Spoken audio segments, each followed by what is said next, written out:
الحمدللہ رب العالمین والصلاة والسلام علی سید الانبیاء والمرسلین اما بعد فاعوذ باللہ من الشیطان الرجیم بسم اللہ الرحمن الرحیم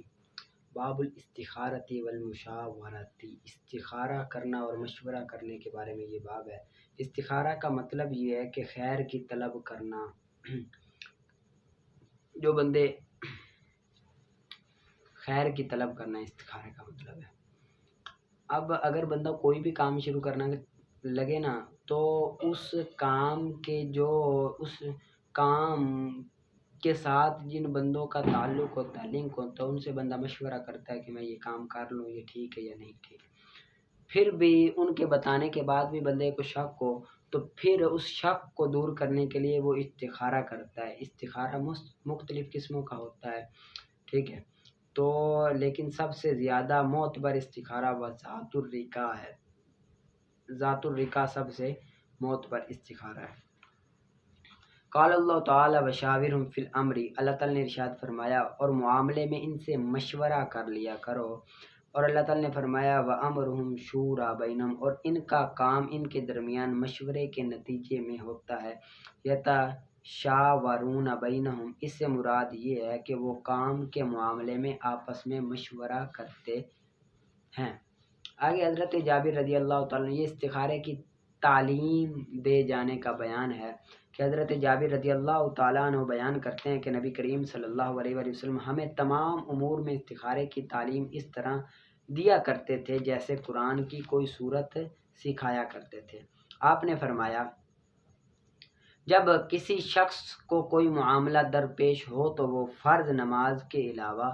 2 رکعتیں، اب یہ استخارہ کرنے کا طریقہ بیان ہو رہا ہے حدیث پاک میں، استخارہ کس طرح کرنا ہے اس کا، ٹھیک ہے۔ اذا ہم احدکم بالامر، جب کسی شخص کو کوئی معاملہ پیش آئے تو وہ فرض نماز کے علاوہ 2 رکعت ادا کرے، 2 رکعت ادا کرے، پھر یہ دعا کرے اے اللہ میں تیرے علم کے مطابق تجھ سے خیر طلب کرتا ہوں اور تیری قدرت کے مطابق تیری مدد طلب کرتا ہوں، اور میں تجھ سے تیرے عظیم فضل کا سوال کرتا ہوں، تو قدرت رکھتا ہوں، میں قدرت نہیں رکھتا، تو جانتا ہے، میں نہیں جانتا، تو غیب کا علم رکھنے والا ہے۔ اے اللہ اگر تو یہ جانتا ہے یہ معاملہ میرے حق میں، میرے دین میں، میری زندگی میں اور میری آخرت میں بہتر ہے، یا یہ لفظ ہے کہ میرے جلد یا بد دیر انجام کے اعتبار سے بہتر ہے، تو اس کو میرے مقدر میں کر دے اور اسے میرے لیے آسان کر دے اور اس میں میرے لیے برکت رکھ دے، اور اگر تو جانتا ہے یہ میرے حق میں، میرے دین میں، میری زندگی میں، میرے انجام کے حق میں، میرے معاملے کے جلد یا بدتر انجام میں برا ہے تو اسے مجھ سے پھیر دے اور مجھے اس سے پھیر دے اور مجھے بھلائی نصیب کر، وہ جہاں کہیں بھی ہو، اور مجھے اس سے راضی کر دے۔ راوی بیان کرتے ہیں پھر وہ شخص اپنی حاجت کا تذکرہ کرے، اپنی حاجت کے بارے میں کیا کرے، تذکرہ کرے، یعنی کہ نا یہ استخارے کا بیان ہے۔ بندہ پہلے 2 رکعت نفل پڑھے، پھر اس کے بعد یہ دعا مانگے، پھر اس کے بعد نا رات کو سو جائے، یہ فرض پڑھ کے 2 نفل پڑھ کے یہ دعا مانگ کے سو جائے، اس طرح پھر اپنا بیان کرے کہ یہ میرے حق میں بہتر ہے یا ٹھیک ہے۔ تو وہ جب سوئے گا اگر اس کو لال یا کالا نظر آئے خواب میں تو حق میں بہتر نہیں ہوگا، اگر اس کو سفید نظر آئے تو حق میں بہتر ہوگا۔ یہ 7 دن تک لگاتار بندہ کرے، کتنے دن؟ 7 دن تک لگاتار کرے، 7 دن تک کرے گا تو انشاءاللہ اس کو نظر آ جائے گا۔ اگر پہلے آ جائے تو پھر وہ یہ عمل کرنا چھوڑ دے، 7 دن سے پہلے اگر نظر آ جائے اس کو تو ٹھیک ہے۔ آگے آپ نکالیے وَقُرِئَ أَن يَقْرَأَ سُورَةً وَيَدَعُ آیَةَ السُّجُودِ، اور مکروہ ہے یہ کہ پڑھے سورت اور چھوڑ دے آیت سجدہ کو، نہ کہ اس کے عکس کے ساتھ، یعنی کہ نا اگر آیت سجدہ آگے وہ چھوڑ دے بندہ، اب سورت کوئی پڑھ لے تو یہ مکروہ ہے، کیونکہ اس نے سجدے سے بھاگنے کے لیے آیت سجدہ کو چھوڑ رہا ہے، اور اس کا عکس جائز، اس لیے یہ مکروہ، اور اس کا عکس جائز ہے، یعنی کہ سورت کو چھوڑ دے، آیت سجدہ کو پڑھ لے، کیونکہ صرف آیت سجدہ پڑھنا بارگاہ الہی میں سر سجدے میں ہونے کی محبت الہی اور دلچسپی کی علامت ہے، کہ محبت الہی اور دلچسپی کر رہا ہے، اسی وجہ سے مکروہ نہیں ہے۔ سورت چھوڑ دے، سجدہ تلاوت کرے، لیکن جو بندہ سجدہ تلاوت چھوڑ دے سورت کرے تو پھر یہ مکروہ ہے۔ اور مستحب ہے ملائے ایک آیت کو یا اس کی طرف زائد کو، یعنی کہ ایک آیت پڑھی پھر آگے ایک دو پڑھ لے پھر بعد میں سجدہ کرے، یہ تب ہے جب نماز کے علاوہ، نماز میں ہو تو پھر فور کرنا پڑے گا۔ اور مستحب ہے اس کو آہستہ پڑھنا بغیر اہتمام کے ہو، اہتمام نہ ہو، یعنی کہ نا کافی سارے آدمی بیٹھے ہوں اور بندہ اگر آیت سجدہ پڑھ دے، باقیوں کا اگر توجہ نہ ہو تو پھر آہستہ پڑھنا مستحب ہے اس کے لیے، کیونکہ ان کی توجہ نہیں ہے اسی وجہ سے۔ اور مستحب ہے کھڑے ہونا پھر سجدہ کرے اس کے لیے، یعنی کہ کھڑے ہو پھر اس کے لیے سجدہ کرے، اور نہ اٹھائے اپنے سامنے اپنے سر کو اپنے تلاوت کرنے والے کے سر سے پہلے، اپنے تلاوت کرنے والے کے سر سے پہلے اپنے سر کو نہ اٹھائے، ٹھیک ہے، پہلے یعنی کہ جو تلاوت کر رہا ہے نا وہ پوری کر لے، پھر اس کے بعد یعنی کہ پہلے امام اٹھائے پھر مقتدی اٹھائے، مقتدی کو پہلے نہیں اٹھانا چاہیے، چاہے وہ علیحدہ ہی پڑھ رہا ہے پھر بھی۔ اور نہ حکم دے تلاوت کرنے والے کو آگے ہونے کا، اور نہ ہی سامع کو صفوں بنانے کا، بس سجدہ کرے جس طرح چاہے، اور اس کے صحیح ہونے، سجدہ تلاوت کے صحیح ہونے کی شرط نماز کی شرائط ہے، یعنی کہ جس طرح نماز صحیح ہوتی ہے، وضو ہو تو صحیح ہوتی ہے، ورنہ اس طرح سجدہ تلاوت کی بھی یہی شرط ہے، مگر تحریمہ نہیں ہے، یعنی کہ تکبیر تحریمہ اللہ اکبر کہنا یہ نہیں ہے نماز میں، باقی تمام شرائط نماز والی ہے۔ اور اس کی کیفیت، اس کا طریقہ یہ کہ وہ سجدہ کرے ایک سجدہ دو تکبیروں کے ساتھ، اور یہ دونوں سنت ہیں، بغیر ہاتھ کو اٹھائے، اور نہ تشہد پڑھے نہ سلام پڑھے، یعنی کہ نا بندہ اللہ اکبر کہے سجدے میں چلا جائے پھر اٹھے اللہ اکبر کہتا ہوا، تو یہ دو تکبیریں ہوں گی اور ایک سجدہ ہو گیا، یہ دو تکبیریں سنت ہیں، سجدہ صاحب کو وہ واجب ہے۔ آگے جو فصل ہے یہ سجدۃ الشکری، سجدہ شکر مکروہ ہے، امام صاحب کے نزدیک نہیں ہے، ثواب ملتا ان پر، اور صاحبین فرماتے ہیں کہ یہ ثواب ہے، یہ عبادت ہے اور اس پر ثواب ہوتا ہے، اور اس کی صورت وہی ہے جو سجدہ تلاوت کی طرح، یعنی کہ امام صاحب کہتے ہیں کہ شرعی طور پر یہ ایک رکعت سے کم عبادت نہیں ہے، البتہ جہاں شریعت کی طرف سے حکم وہ تو صحیح ہے، سجدہ تلاوت میں شریعت کی طرف سے حکم ہے وہ صحیح ہے، یہ سجدہ شکر یہ نہیں ہے، یہ مکروہ تنزیہ ہے، کیونکہ نا یہ اس لیے ہوتا ہے کہ رب تعالیٰ کا شکرانہ ادا کرنے کے لیے، حالانکہ رب تعالیٰ نے تو ہم پر بڑی نعمتیں کی ہے، تو ہم کس کا شکر بجا لائیں گے، اسی وجہ سے انہوں نے مکروہ۔ آگے آپ کو میں ایک بات بتا دوں، پیچھے جو گزرا ہے نا آپ کو پتہ چل گیا کہ سجدہ تلاوت کس کس آیت میں کس کس صورت میں ہے، پیچھے یہ حاشیے میں لکھا بھی ہوا ہے کہ سورۃ اعراف نیچے لکھا ہوا ہے، رعد لکھا ہوا ہے، نحل لکھا ہوا ہے کہ کہاں کہاں پر سجدہ تلاوت ہے۔ اگر بندہ نا یہ ہر مشکل کو دور کرنے کا ایک نسخہ بیان ہے، امام نصفی علیہ رحمہ فرماتے ہیں ہر مشکل کو دور کرنے کا بڑا ہی اہم نسخہ، کہ اگر بندہ تمام سجدے ایک مجلس میں پڑھے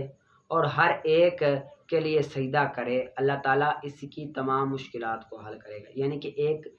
سجدہ تلاوت کرے پھر ایک سجدہ کرے، پھر سجدہ تلاوت کرے پھر سجدہ کرے، پھر سجدہ تلاوت پھر سجدہ، یا تمام آیتیں ایک مرتبہ پڑھ لے اور 14 سجدے کرے اور دعا مانگے رب تعالیٰ سے، رب تعالیٰ اس کی ہر مشکل کو انشاءاللہ عز و جل ضرور بھی ضرور دور کرے گا، ٹھیک ہے، اس کو یاد کر لیں۔ آگے نکالیں آپ ہدایت النحو کا۔ آگے مقصد ثانی منصوبات کے بارے میں ہے، مقصد ثانی منصوبات کے بارے میں ہے، اسماء منصوبہ کی 12 قسمیں ہیں، مفعول مطلق، مفعول بھی، مفعول فی، مفعول لا، مفعول ما، حال، تمییز، مستثنی، ان اور اس کے بھائیوں کا اسم، کان اور اس کے بھائیوں کی خبر، منصوب وہ جو لا کے ساتھ ہو، وہ لا جو نفی جنس کے لیے آئے، وہ لا جو نفی جنس کے لیے ہے، ما اور لا مشبہ جو مشابہ ہوں لیسا کی خبر، یہ بھی کیا ہوتے ہیں منصوب ہوتے ہیں۔ فصل مفعول مطلق کے بارے میں، مفعول مطلق وہ مصدر ہے جو ما قبل مذکور فعل کے معنی کے لیے آئے، جو فعل مذکور اپنے ماقبل فعل مذکور کے اپنے جو ماقبل مذکور فعل کا ہم معنی، جو ماقبل اپنے ماقبل مذکور کے فعل کا ہم معنی ہو، وہ مصدر جو اپنے ماقبل مذکور فعل کا ہم معنی ہو۔ اور ذکر کیا جاتا ہے تاکید کے لیے، جس طرح کہ ضربت ضربن، اور نو کو بیان کرنے کے لیے جس طرح کہ جلست جلست القاری،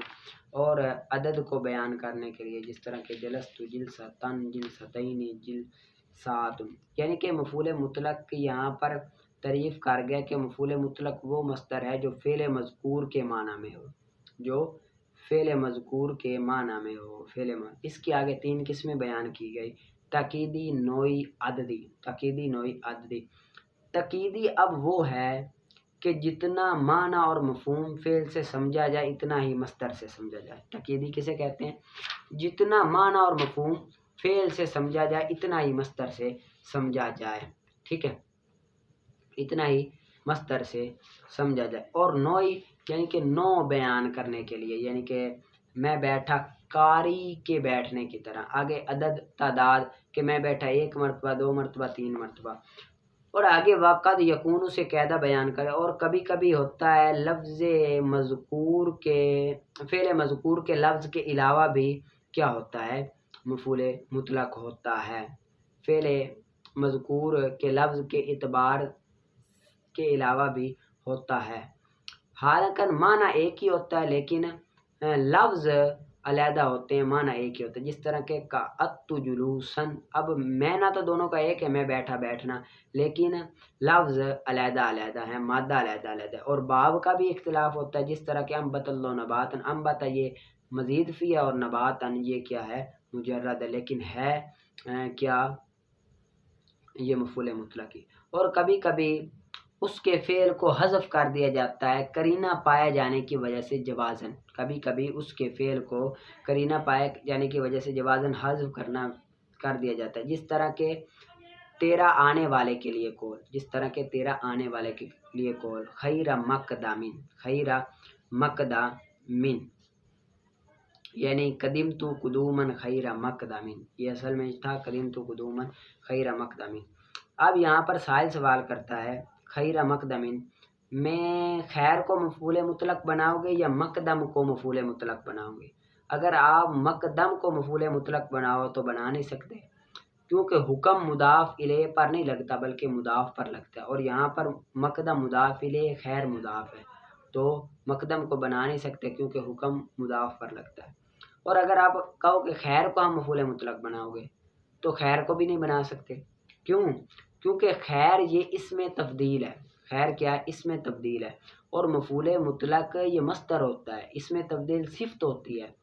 تو یہ بھی مفعول مطلق نہیں بن سکتا۔ تو قدمت قدومن خیر مقدمن سے اس کا جواب دے گیا ہے کہ یہاں پر عبارت معذوف ہے، قدمت قدومن خیر مقدمن۔ اب